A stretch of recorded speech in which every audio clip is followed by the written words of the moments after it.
नमस्कार। करवा चौथ स्पेशल के अंतर्गत आज हम आपको करवा चौथ के बारे में बता रहे हैं। हमारे प्रखर गोंद संवाददाता की एक रिपोर्ट।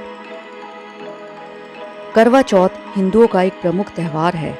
यह भारत के पंजाब, उत्तर प्रदेश, हरियाणा, मध्य प्रदेश और राजस्थान का पर्व है। यह कार्तिक मास की कृष्ण पक्ष की चतुर्थी को मनाया जाता है। यह पर्व सौभाग्यवती सुहागिन स्त्रियां मनाती हैं। यह व्रत सुबह सूर्योदय से पहले करीब 4 बजे के बाद शुरू होकर रात में चंद्रमा दर्शन के बाद संपूर्ण होता है। ग्रामीण स्त्रियों से लेकर आधुनिक महिलाओं तक सभी नारियां करवा चौथ का व्रत बड़ी श्रद्धा व उत्साह के साथ रखती हैं।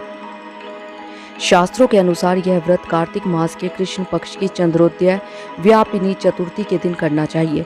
पति की दीर्घायु एवं अखंड सौभाग्य की प्राप्ति के लिए इस दिन भाल चंद्र गणेश जी की अर्चना की जाती है। करवा चौथ में भी संकष्टी गणेश चतुर्थी की तरह दिन भर उपवास रखकर रात में चंद्रमा को अर्घ्य देने के उपरांत ही भोजन करने का विधान है। वर्तमान समय में करवा चौथ का उत्सव ज्यादातर महिलाएं अपने परिवार में प्रचलित प्रथा के अनुसार ही मनाती हैं, लेकिन अधिकतर स्त्रियां निराहार रहकर चंद्रोदय की प्रतीक्षा करती हैं। कार्तिक कृष्ण पक्ष की चतुर्थी को करक चतुर्थी करवा चौथ व्रत करने का विधान है। इस व्रत की विशेषता यह है कि केवल सौभाग्यवती स्त्रियों को ही यह व्रत रखने का अधिकार है। स्त्री किसी भी आयु, जाति, वर्ण, संप्रदाय की हो, सबको इस व्रत को करने का अधिकार है। जो सौभाग्यवती स्त्रियां अपने पति की आयु, स्वास्थ्य व सौभाग्य की कामना करती हैं, वह यह व्रत रखती हैं। यह व्रत 12 वर्ष तक अथवा 16 वर्ष तक लगातार हर वर्ष किया जाता है। अवधि पूरी होने के पश्चात इस व्रत का उद्यापन उपसंहार किया जाता है। जो सुहागिन स्त्रियां आजीवन रखना चाहें, वे जीवन भर इस व्रत को कर सकती हैं। इस व्रत के समान सौभाग्यदायक व्रत अन्य कोई दूसरा नहीं है। आधुनिक काल में करवा चौथ को पति दिवस का नाम भी दिया गया है तथा इस रूप में भी इसे मनाया जाता है। अतः सुहागिन स्त्रियां अपने सुहाग की रक्षार्थ इस व्रत का सतत पालन करें। भारत देश में वैसे तो चौथ माता जी की कई मंदिर स्थित हैं, लेकिन सबसे प्राचीन एवं सबसे अधिक ख्याति प्राप्त मंदिर राजस्थान राज्य के सवाई माधोपुर जिले के चौथ का बरवाड़ा गांव में स्थित है। चौथ माता के नाम पर इस गांव का नाम बरवाड़ा से चौथ का बरवाड़ा पड़ गया। चौथ माता मंदिर की स्थापना महाराजा भीम सिंह चौहान ने की थी। कार्तिक कृष्ण पक्ष की चंद्रोदय व्यापिनी चतुर्थी अर्थात उस चतुर्थी की रात्रि को जिसमें चंद्रमा दिखाई देने वाला है, उस दिन प्रातः स्नान करके अपने सुहाग यानी कि पति की आयु, आरोग्य, सौभाग्य का संकल्प लेकर दिन भर निराहार रहें। जानिए कैसे हुई इसकी शुरुआत, कैसे करें पूजन और व्रत की पूरी विधि। पूजन। उस दिन भगवान शिव, पार्वती, स्वामी कार्तिकेय, गणेश एवं चंद्रमा का पूजन करें। पूजन करने के लिए बालू अथवा सफेद मिट्टी की वेदी बनाकर उपरोक्त वर्णित सभी देवों को स्थापित करें। नैवेद्य। शुद्ध घी के आटे को सेंककर उसमें शक्कर अथवा खांड मिलाकर मोदक नैवेद्य हेतु बनाएं। करवा। काली मिट्टी में शक्कर की चाशनी मिलाकर उस मिट्टी से तैयार किए गए मिट्टी के करवे अथवा तांबे के बने हुए करवे। संख्या 10 अथवा 13 करवे अपनी सामर्थ्य अनुसार रखें।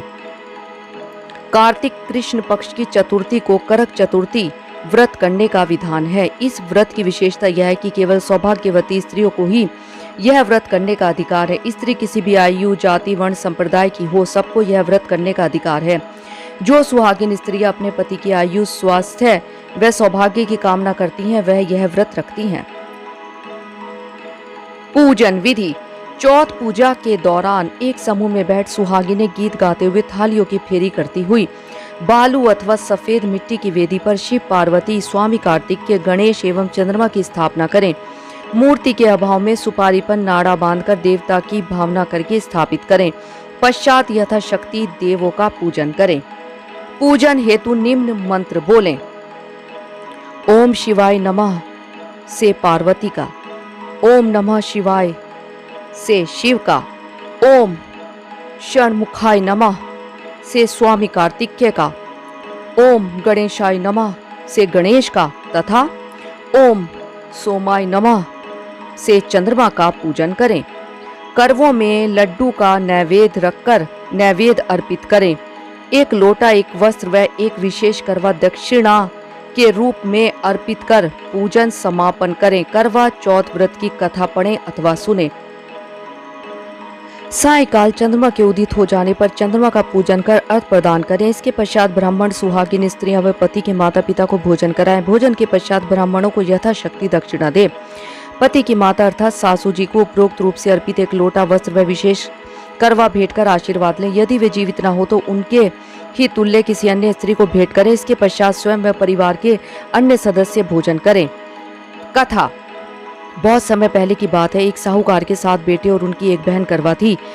सभी 7 भाई अपनी बहन से बहुत प्यार करते थे, यहाँ तक कि वे पहले उसे खाना खिलाते थे और बाद में स्वयं खाते थे। एक बार उनकी बहन ससुराल से मायके आई हुई थी। शाम को भाई जब अपना व्यापार व्यवसाय बंद कर घर आए तो देखा उनकी बहन बहुत व्याकुल थी। सभी भाई खाना खाने बैठे और अपनी बहन से भी खाने का आग्रह करने लगे, लेकिन बहन ने बताया कि उसका आज करवा चौथ का निर्जल व्रत है और वह खाना सिर्फ चंद्रमा को देखकर उसे अर्घ्य देकर ही खा सकती है। चूंकि चंद्रमा अभी तक नहीं निकला है, इसलिए वह भूख प्यास से व्याकुल हो उठी है। सबसे छोटे भाई को अपनी बहन की हालत देखी नहीं जाती और वह दूर पीपल के पेड़ पर एक दीपक जलाकर चलने की ओट में रख देता है। दूर से देखने पर वह ऐसा प्रतीत होता है जैसे चतुर्थी का चांद उदित हो रहा हो। इसके बाद भाई अपनी बहन को बताता है कि चांद निकल आया है, तुम उसे अर्घ्य देने के बाद भोजन कर सकती हो। बहन खुशी के मारे सीढ़ियों पर चढ़कर चांद को देखती है, उसे अर्घ्य देकर खाना खाने बैठ जाती है। वह पहला टुकड़ा मुंह में डालती है तो उसे छींक आ जाती है, दूसरा टुकड़ा डालती है तो उसमें बाल निकल आता है और जैसे ही तीसरा टुकड़ा मुंह में डालने की कोशिश करती है तो उसके पति की मृत्यु का समाचार उसे मिलता है। वह बौखला जाती है। उसकी भाभी उसे सच्चाई से अवगत कराती है कि उसके साथ ऐसा क्यों हुआ है। करवा चौथ का व्रत गलत तरीके से टूटने के कारण देवता उससे नाराज हो गए हैं और उन्होंने ऐसा किया है। सच्चाई जानने के बाद करवा निश्चित करती है कि वह अपने पति का अंतिम संस्कार नहीं होने देगी और अपने सतीत्व से उन्हें पुनः जीवन दिलाकर रहेगी।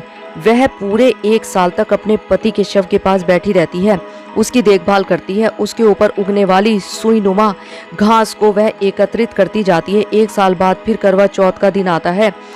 उसकी सभी भाभियां करवा चौथ का व्रत रखती हैं। जब भाभियां उससे आशीर्वाद लेने आती हैं तो वह प्रत्येक भाभी से यम सुई ले लो, पी सुई दे दो, मुझे भी अपनी जैसी सुहागिन बना दो, ऐसा आग्रह करती है। लेकिन हर बार भाभी उसे अगली भाभी से आग्रह करने को कहकर चली जाती है। इस प्रकार जब 6ठे नंबर की भाभी आती है तो करवा उससे भी यही बात दोहराती है। यह भाभी उसे बताती है कि चूंकि सबसे छोटे भाई की वजह से उसका व्रत टूटा था, अतः उसकी पत्नी में ही वह शक्ति है कि वह तुम्हारे पति को दोबारा जीवित कर सकती है। इसलिए जब वह आए तो तुम उसे पकड़ लेना और जब तक वह तुम्हारे पति को जिंदा न कर दे उसे नहीं छोड़ना। ऐसा कहकर वह चली जाती है। अंत में सबसे छोटी भाभी आती है। करवा उनसे भी सुहागिन बनने का आग्रह करती है, लेकिन वह टाल मटोल करने लगती है। उसे देख करवा उसे जोर से पकड़ लेती है और अपने सुहाग को जिंदा करने के लिए कहती है। भाभी उससे छुड़ाने के लिए नोचती है, खसोटती है, लेकिन करवा नहीं छोड़ती। अंत में उसकी तपस्या को देख भाभी पसीज जाती है और अपनी छोटी उंगली को चीरकर उसमें से अमृत उसके पति के मुंह में डाल देती है। करवा का पति तुरंत श्री गणेश कहता हुआ उठ बैठता है। इस प्रकार प्रभु कृपा से उसकी छोटी भाभी के माध्यम से करवा को अपना सुहाग वापस मिल जाता है। हे श्री गणेश माँ गौरी, जिस प्रकार करवा को चिर सुहागन का वरदान आपसे मिला है वैसा ही सब सुहागिनों को भी मिले।